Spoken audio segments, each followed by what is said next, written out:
रहा होगा, line of site, horizontal line, इनके बीच में क्या बना, एंगल ऑफ एलिवेशन। ठीक है, ये रहा बेटा A B and this C. Question बहुत इजी है, लेकिन पढ़ने में छोटी सी गलती, मैंने कहा था रीड केयरफुली, बहुत ही केयरफुली पढ़िए क्वेश्चन को। क्या, हेलो प्यारे बच्चों, कैसे हैं आप सब? आई होप आप सब बहुत अच्छे होंगे और आपकी पढ़ाई बहुत अच्छे से चल रही होगी।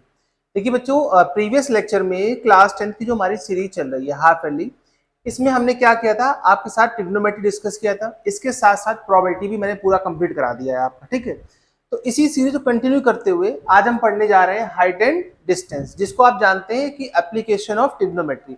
मतलब ये हुआ बेटा कि आपने जो ट्रिग्नोमेट्री पढ़ी है अभी तक, ठीक है, तो जो हमने ट्रिग्नोमेट्री पढ़ी हुई है, तो उस ट्रिग्नोमेट्री का क्या यूज है, कहां पर कैसे यूज करते हैं उसका, बेसिकली कहते हैं लाइफ प्रैक्टिकल क्या है, तो उसको हम लोग आज यहाँ पर पढ़ेंगे। इस चैप्टर का नाम, वैसे तो इसका नाम है application of trigonometry according to NCERT, but इसको हम लोग हाइट एंड डिस्टेंस के नाम से भी जानते हैं। ठीक है, तो चैप्टर बहुत ही बेसिक है। देखिए थ्योरी बहुत ज्यादा इसमें नहीं होती है हमारे पास, लेकिन कुछ इंपॉर्टेंट टर्म्स हैं जो आपको समझने चाहिए। आइए देखते हैं। फर्स्ट क्या है हमारे पास, देखो बेटा, पहला हमारे पास है कि लाइन ऑफ साइट क्या होता है। देखो, अगर मैं बात करता हूं कि लाइन ऑफ साइट, साइट मतलब क्या होता है, देखना, मतलब देखने के लिए, देखने के सेंस में होता है। क्या लिखा हुआ बेटा कि when an observer looks from a point O at a object P, then the line OP is called the line of sight. मतलब क्या, वो बहुत ही सिंपल सा लॉजिक है बेटा कि अगर कोई एक ऑब्जर्वर है, मान लेते हैं कि वो यहां पर है, कहीं किसी एक पॉइंट ओ पर है, ठीक है, अच्छा सॉरी, देखो, अगर सपोज मैं मान लेता हूं कि कोई एक ऑब्जर्वर है जो कि यहां पर है ओ पॉइंट पर, और वो किसी ऑब्जेक्ट पी को देख रहा है, तो अब देखो भाई, अब देखेगा तो भाई कहते नहीं कि यहीं पे तो उसकी आंख होगी, ऐसे तो देखेगा यहां से, यही तो उसकी आईज होंगी यहाँ पे। ठीक है, जब वो इसको देखेगा तो ऐसे देखेगा ऊपर की तरफ, तो उसकी आंखों से, मतलब कहते हैं ना उसकी आई से जो ऑब्जेक्ट तक ये जो लाइन बनती है, ये जो लाइन बन के आई, ये ओपी लाइन, ये इस ओपी लाइन को हम लोग क्या कहते हैं, लाइन ऑफ साइट कहते हैं। क्या कहते हैं बेटा, लाइन ऑफ साइट कहते हैं। ये चीज क्लियर है यहाँ पर। अब ये लाइन ऑफ साइट का यूज क्या है, देखिए जरूरी नहीं कि सिर्फ ऐसे ही बने, ये भी हो सकता है हमारे पास कि कोई एक ऑब्जर्वर यहां पर है, ठीक है, और वो किसी नीचे रखे हुए ऑब्जेक्ट को देख रहा है, तो आप कह सकते हो कि लाइन ऑफ साइट ये हो जाएगा। ठीक है, देखिए एक बार ये भी हो सकता है कि नीचे से ऊपर की तरफ बने लाइन ऑफ साइट, या ऊपर से नीचे की तरफ बने लाइन ऑफ साइट। क्लियर ये बात? अब देखना जरा, इसी को कंटिन्यू करते हुए जो फर्स्ट हमारे पास यहाँ पर जो टर्म है, देखिए हाइट एंड डिस्टेंस में सिर्फ 3 ही टर्म है आपको जो समझने। पहला line of site, second angle of elevation क्या होता है, and third is angle of depression क्या होता है। ये चीज क्लियर? तो देखो एंगल ऑफ एलिवेशन कैसे बनता है और कब बनता है, जरा इस पर भी ध्यान देंगे। देखिए अगर मैं ये मान लेता हूं, बहुत ध्यान से समझना बेटा, क्या ये, ठीक है, देखिए सपोज यहां पर ये ए और बी, मैं मान लेता हूं कि ए और बी कोई एक टावर है या कोई बिल्डिंग है, ठीक है ना, और यहां पर एक कोई पर्सन है, यहां पर सी पर्सन है ये, ठीक है। अब वो क्या कर रहा है, वो इस बिल्डिंग के टॉप को देख रहा है, बहुत ध्यान से समझना, ये बिल्डिंग है और ये बिल्डिंग का टॉप है, ठीक है, ये इसका बेस है, मैं मान लेता हूं ये बिल्डिंग का बेस है, ठीक है, और बिल्डिंग की हाइट मैंने यहां पर क्या ले ली, एच हाइट ले ली। क्लियर है बेटा? तो आपको पता है कि बिल्डिंग जो हाइट है, तो ये अर्थ पर इसका बेस होगा ये वाला, ठीक है, ये बेस होगा कि नहीं होगा बताओ। तो मैं कह सकता हूं कि ये जो लाइन निकल के आई, ये कौन सी लाइन हो जाती है, ये अपनी हो जाती है हॉरिजॉन्टल लाइन। कौन सी लाइन हो जाती है, ये हॉरिजॉन्टल लाइन हो जाती है। ठीक है भाई, एक ऐसी लाइन जो अर्थ के पैरेलल होती है उसे हम लोग क्या कहते हैं, हॉरिजॉन्टल लाइन कहते हैं। ठीक है, अब जब ऑब्जर्वर बेटा यहां से इस बिल्डिंग के टॉप को देखने की कोशिश कर रहा है, तो देखिए जब वो क्या हो रहा है, नीचे से ऊपर की तरफ देख रहा है, तो ये क्या बना उसका, लाइन ऑफ साइट। क्या बना बेटा, ये लाइन ऑफ साइट। बहुत ध्यान से समझिएगा, इसको हमने बोला ये बना मेरा लाइन ऑफ साइट। क्लियर? तो अब ध्यान से समझो बेटा, लाइन ऑफ साइट, या इसका एरो चेंज कर लेते हैं, एक सेकेंड, देखो line of site and horizontal line, बहुत ध्यान से समझना, line of site and horizontal line के बीच में ये जो एंगल बना है, इसे हमने किस नाम से जाना, थीटा के नाम से जाना।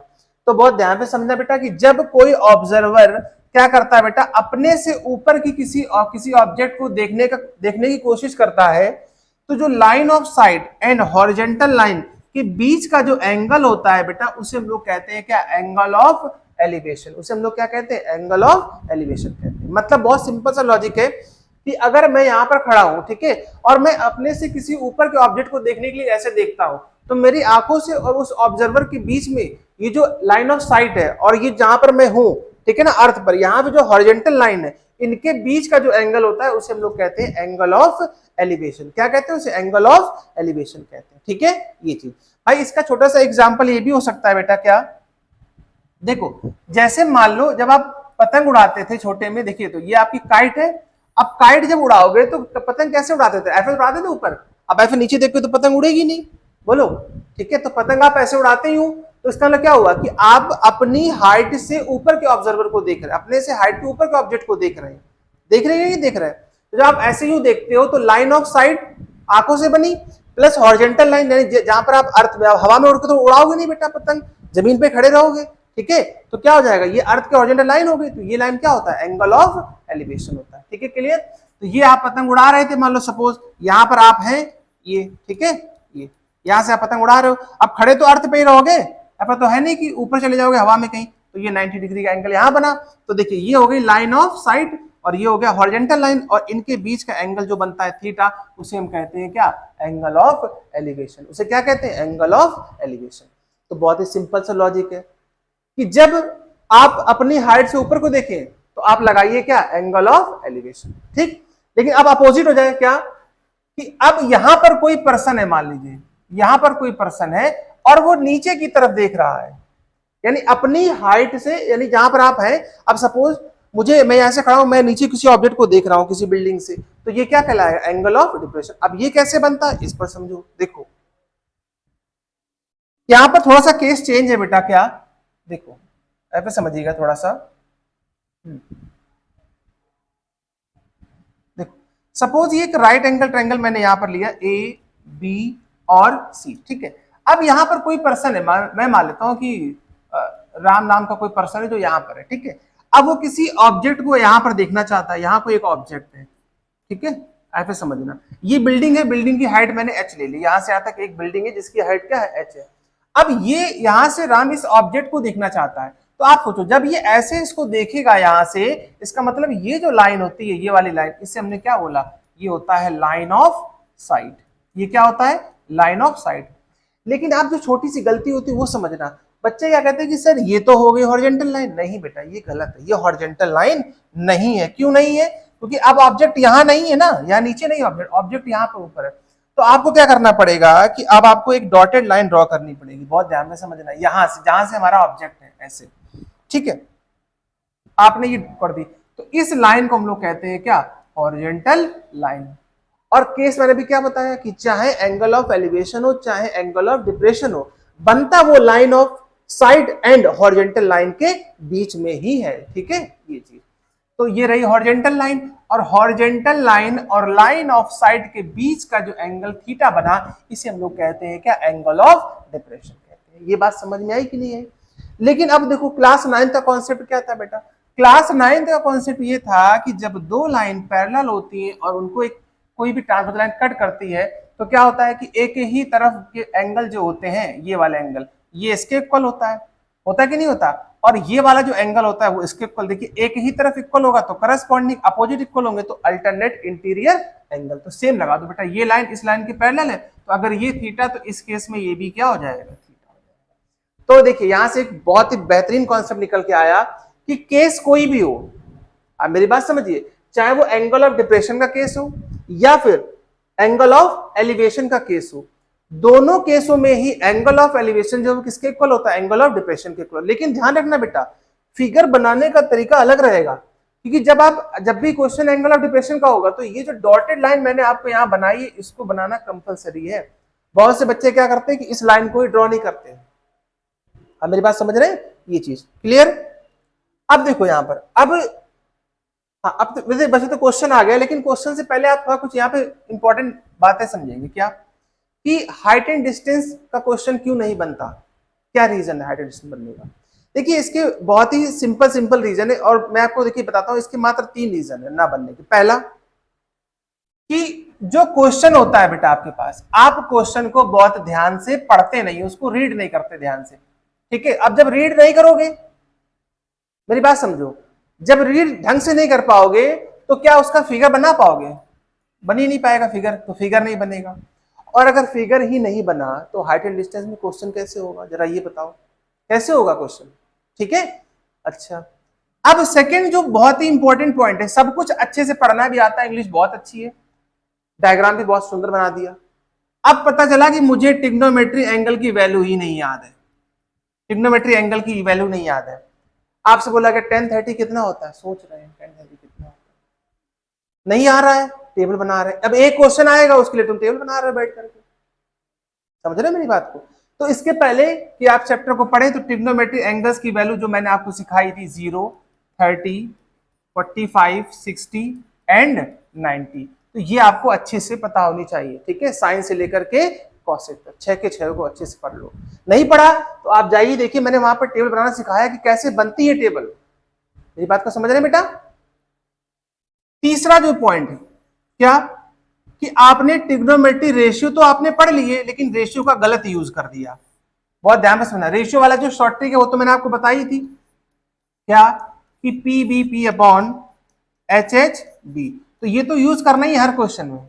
लेकिन एक छोटा सा इसमें क्या होता है बेटा, एक प्रॉब्लम आ जाती है। वो प्रॉब्लम क्या होती है वो भी मैंने डिस्कस करी थी, कि हम लोगों ने एक चीज रट रखी है। वो क्या रट रखा है, देखो जरा समझना जरा, कि अगर कोई राइट एंगल ट्रायंगल है हमारे पास, ध्यान पे समझेंगे, ये राइट एंगल ट्रायंगल है हमारे पास, सपोज ए बी और सी, ये वाला एंगल कितना हो गया, थीटा हो गया, ठीक है। ये होती है हाइपोटेनियस, ये होती है बेस, और ये होता है परपेंडिकुलर। मैंने आपको बताया था कि सिर्फ और सिर्फ हाइपोटेनियस फिक्स होता है 90 के ठीक सामने की साइड, बाकी ये दोनों आपस में इंटरचेंज होते हैं। और हम लोग क्या करते हैं, हम लोग इंटरचेंज करना भूल जाते हैं।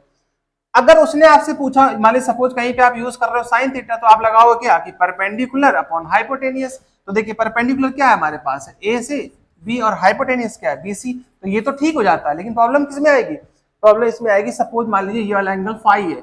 अब आपसे उसने क्या पूछा, उसने आपसे पूछा साइन फाई, अब तुम तो रटे पड़े हो क्या कि परपेंडिकुलर अपॉन हाइपोटेनियस, यही लिख के चले आओगे, गलत हो जाएगा।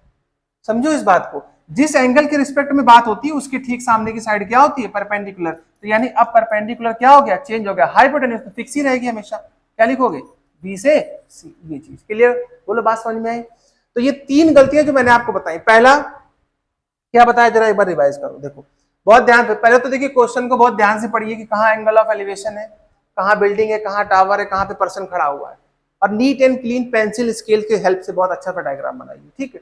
दूसरा, ट्रिग्नोमेट्री एंगल्स की वैल्यू याद कर लो। तीसरा, ट्रिग्नोमेट्री रेशियो को यूज करने से पहले चेक कर लो कि कौन सी साइड कहां पर है, ठीक है। एंगल के रिस्पेक्ट में जब करोगे तो परपेंडिकुलर मिलता है, हाइपोटेन्यूज फिक्स रहता है। क्लियर ये बात? चलिए, जब इतनी बातें पता होंगी तभी क्वेश्चन कर पाओगे। आ जाओ देखो जरा, पहला क्वेश्चन देखेंगे हम लोग।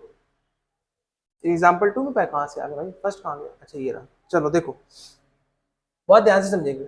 उसने कहा a vertical pole stand on a level ground from a point on the ground 25 meter away from the foot of the pole, the angle of elevation top of it's found to be 60 degree, find the height of pole। देखिए basic question है, starting basic से ही करेंगे, ठीक है। देखिए चलिए बनाते हैं इसको। एक पोल है, तो देखिए मैंने ये मान लिया कि ये पोल है कोई हमारे पास, ठीक है। ये तो सीधा करते हैं पोल को, चलो कंप्लीट। अब आ जाओ, देखो पोल से यहाँ तक की कुछ हाइट भी दी गई है, चलिए इसको मिला लेते हैं, तो ये राइट एंगल ट्रायंगल बन जाएगा।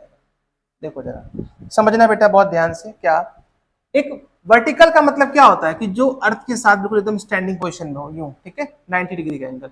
तो मैं मान लेता हूं कि ए भी एक पोल है बेटा, ठीक है। तो मैंने यहाँ तुरंत क्या लिख दिया, मैंने यहाँ पर लेट कर लिया। मैं एक ही क्वेश्चन में लिख के दिखा रहा हूँ, उसके बाद डायरेक्ट करूंगा, आप लिखिएगा, ऐसे टाइम बहुत खराब हो जाएगा।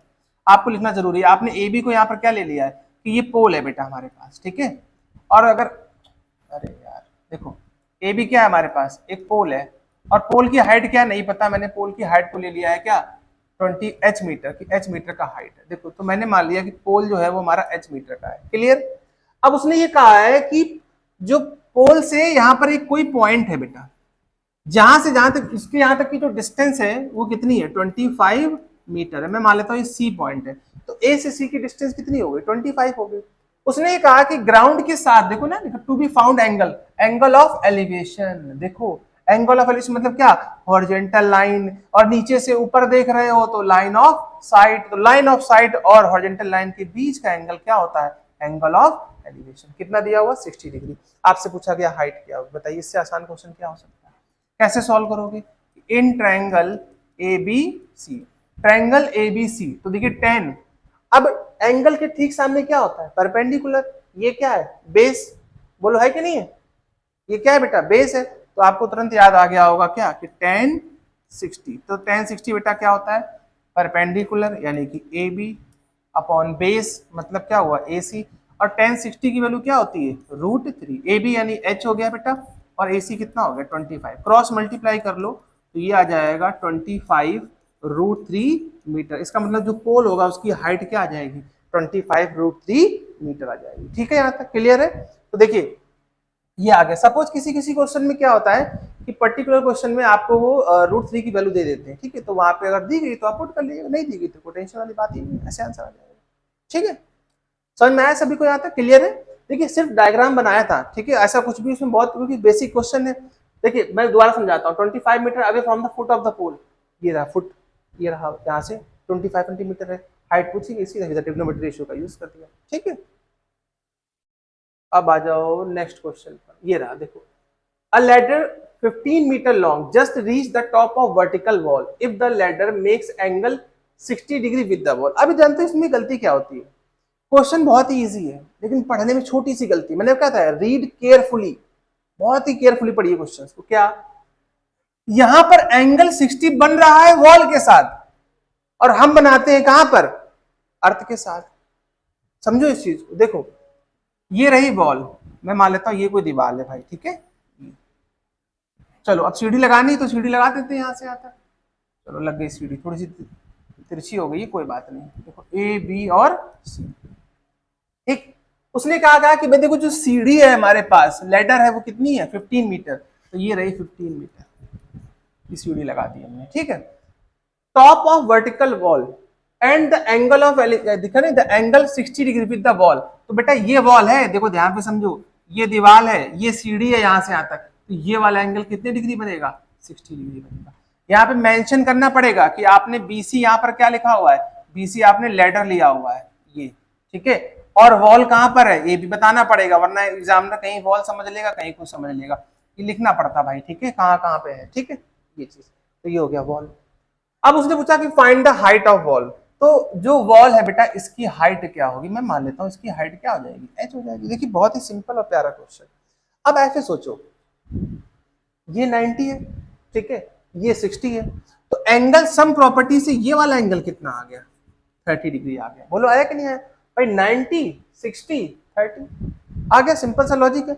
अब देखो अगर देखिए अगर मैं यहां से यहां तक देख रहा हूं तो यही तो एंगल ऑफ एलिवेशन हुआ, तो देखो सिंपल सा लॉजिक है क्या कि ये क्या लिखा हुआ है एंगल के ठीक सामने परपेंडिकुलर, और ये क्या है हाइपोटेनियस, तो परपेंडिकुलर अपॉन हाइपोटेनियस किस में होता है साइन में होता है कि नहीं होता, तो हम लोग कैसे लिखेंगे इन ट्रायंगल ए बी सी। ठीक है, एक ट्रायंगल में क्या ले लिया ए बी सी, अब इसमें हम लोग अप्लाई करने जा रहे हैं साइन 30, तो साइन 30 क्या होता है परपेंडिकुलर यानी कि हाइट है, तो चलो इसको h ले लिया, अपॉन हाइपोटेनियस कितना दिया हुआ है 15 दिया हुआ है, बस सिंप्लीफाई करना है बेटा।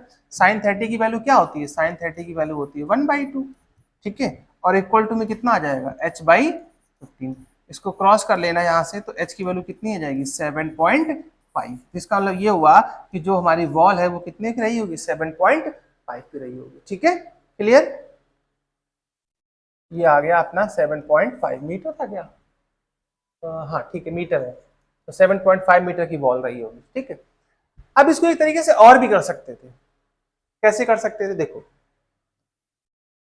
एक चीज यहां समझना बेटा, जरूरी नहीं था कि हम इस एंगल को निकालते हैं, आप ऐसे समझो, देखो एंगल के ठीक सामने क्या होता है परपेंडिकुलर, और मुझे किसकी जरूरत है बेस की, तो ऐसा रेशियो सोचो जिसमें बेस और हाइपोटेनियस आता हो, बेस और हाइपोटेनियस आता हो, तो आप कहेंगे बेस अपॉन हाइपोटेनियस तो कॉस में आता है, मुझे तो पता है, चलो पता है तो फिर अप्लाई कर दो। देखो तो क्या लिखोगे कि cos 60 इक्वल टू बेस यानी कि h अपॉन हाइपोटेनियस कितना था 15, और cos 60 की वैल्यू कितनी होती बेटा 1/2 होती है, नहीं होती cos 60 की वैल्यू 1/2, फिर से कैंसिल करोगे तो आंसर वही आ जाएगा क्या 7.5 मीटर। तो ऐसे करिए चाहे ऐसे करिए, सब एक ही बात है। ठीक है, जो आपको पहले समझ में आ जाए इजिली, क्लियर बेटा। इस क्वेश्चन को भी देखते हैं। देखिए, if a tower 30 metre high, चलो एक टावर बना लेते हैं। देखो, एक टावर है हमारे पास 30 मीटर हाई का, तो टावर है तो अर्थ पे ही होगा। मैं मान लेता हूं कि ए से बी ये एक टावर है जिसकी हाइट कितनी दी गई है, 30 मीटर दी गई। कह रहा है कि इसकी शेडो बन रही है। अब देखो, टावर यहाँ है तो यहाँ कहीं सन रहा होगा बेटा, ऐसे। अब ये यहाँ से जब सूरज अपनी रोशनी बिखेरेगा तो इसकी शेडो तो नीचे बनेगी, बनेगी नहीं बनेगी? तो शेडो कितनी हुई इसकी, 10√3, ये चीज clear. 10√3 metre long on the ground. Then what is the angle of elevation of the sun? अब देखो, इस बार उसने पूछा है कि एंगल ऑफ एलिवेशन क्या रहा होगा। तो चलो पहले तो इसको तो कराते हैं मीट, ये लो इसको मिला दिया। तो मैं मान लेता हूं कि एंगल ऑफ एलिवेशन क्या रहा होगा, थीटा। यही तो रहा होगा। Line of site, horizontal line, इनके बीच में क्या बना, एंगल ऑफ एलिवेशन। ठीक है, ये रहा बेटा ए बी एंड दिस सी। तो बहुत ही सिंपल सा लॉजिक है, क्या अप्लाई कर देंगे कि इन ट्रायंगल ए बी सी, मुझे ये वाला चाहिए थीटा। तो ऐसे समझो, थीटा के ठीक सामने क्या होता है, परपेंडिकुलर। और ये क्या लिखा हुआ है, बेस। तो परपेंडिकुलर अपॉन बेस क्या होता है, टेन होता है कि नहीं टेन? अप्लाई कर दो। कैसे लिखोगे भाई कि tan theta equal to perpendicular की वैल्यू कितनी दी गई है, 30 अपॉन बेस कितना दिया हुआ है, 10√3। क्या ये इससे कैंसिल हो सकता है? बिल्कुल हो सकता है। तो टेन थीटा इक्वल टू कितना आ जाएगा ऊपर, ये हो जाएगा 3/√3। क्लियर। अब 3/√3 तो वैल्यू होती नहीं है 10 में, लेकिन आपने 9th में क्या पढ़ा था, रैशनलाइजेशन पढ़ा था बेटा। तो कर दो रैशनलाइजेशन इसको तुरंत यहाँ से। तो ये कितना हो जाएगा बोलो, टेन थीटा इक्वल टू, ऊपर मल्टीप्लाई करोगे तो 3√3 अपॉन 3 3 तो ये कैंसिल आउट हो गया। तो आप कह सकते हो यहाँ से कि जो टेन थीटा की वैल्यू आ गई वो कितनी आ गई, √3। अब तुरंत अपना दिमाग दौड़ाओ और जाओ 10 के टेबल में और चेक करके आओ कि 10 में √3 कितने डिग्री पर होता है। तो कितने पर होता है, आप कहेंगे ये तो मुझे पता है, ये होता है कितनी डिग्री पर, 60 डिग्री पर होता है। तो आप कह सकते हैं कि एंगल ऑफ एलिवेशन जो आपने थीटा लिया था बेटा, वो कितना आ गया, 60 डिग्री आ गया। ठीक है, तो उम्मीद कर रहा हूँ आपको बहुत अच्छे से समझ में आ रहा हो। क्लियर है बेटा? चलिए आइए नेक्स्ट क्वेश्चन की तरफ चलते हैं। A tower is 50 metre high, its shadow is x metre shorter when the sun altitude is 45। ठीक है, then what it is 30 degree, find the value of x metre shorter when the sun altitude is 45 degree. अच्छा,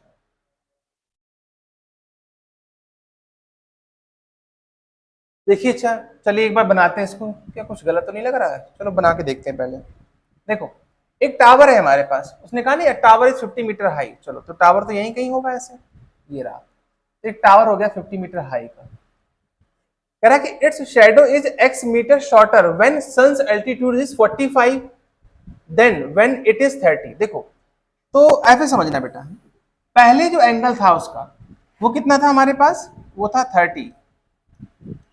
और भाई देखिए, अब जैसे सन अगर यहाँ कहीं होगा तो अब मूव करेगा कि नहीं करेगा? तो क्या होगा कि एंगल भी चेंज हो गया। अब एंगल कितना हो गया, 45 हो गया। तो देखिए, अब यहां से हमारे पास डबल एंगल का कॉन्सेप्ट आ गया।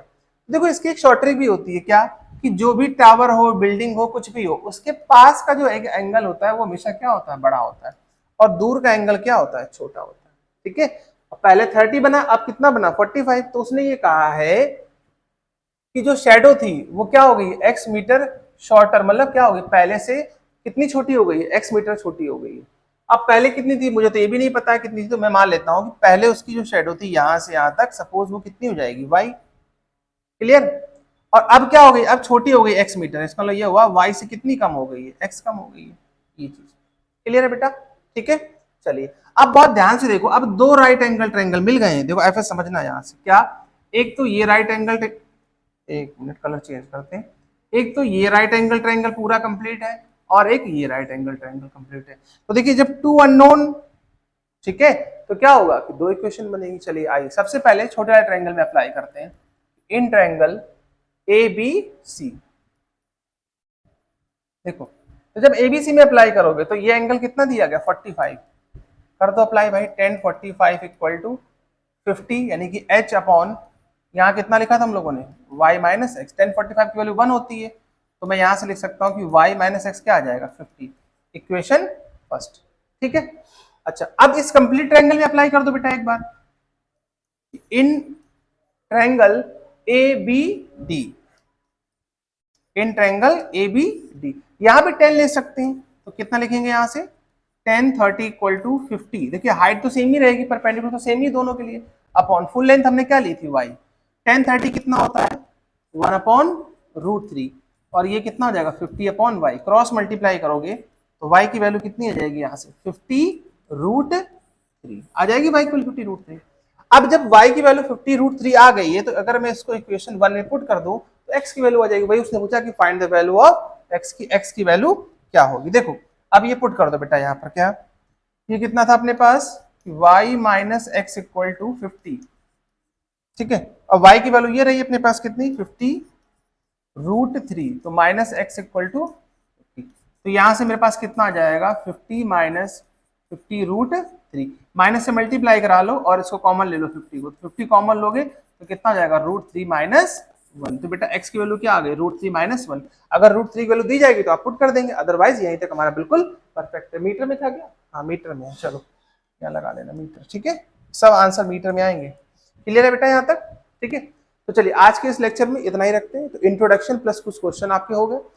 नेक्स्ट लेक्चर में हम लोग एनसीईआरटी के जो 15 क्वेश्चन है, जो टॉप 15 क्वेश्चन जो अपने एक्सरसाइज के हैं, क्योंकि अगर पहले आप उनको करेंगे तभी आप आगे बढ़िए, ठीक है, इसके बाद पीवाईक्यू करेंगे हम लोग। तो नेक्स्ट लेक्चर में मिलते हैं, तब तक आप पढ़ते रहिए, एंजॉय करिए, और कोई प्रॉब्लम हो तो प्लीज आप कमेंट सेक्शन में उसको लिख दिया करिए, हम लोग उसको सॉल्व करने की पूरी कोशिश करेंगे, ठीक है। Thank you so much, bye bye.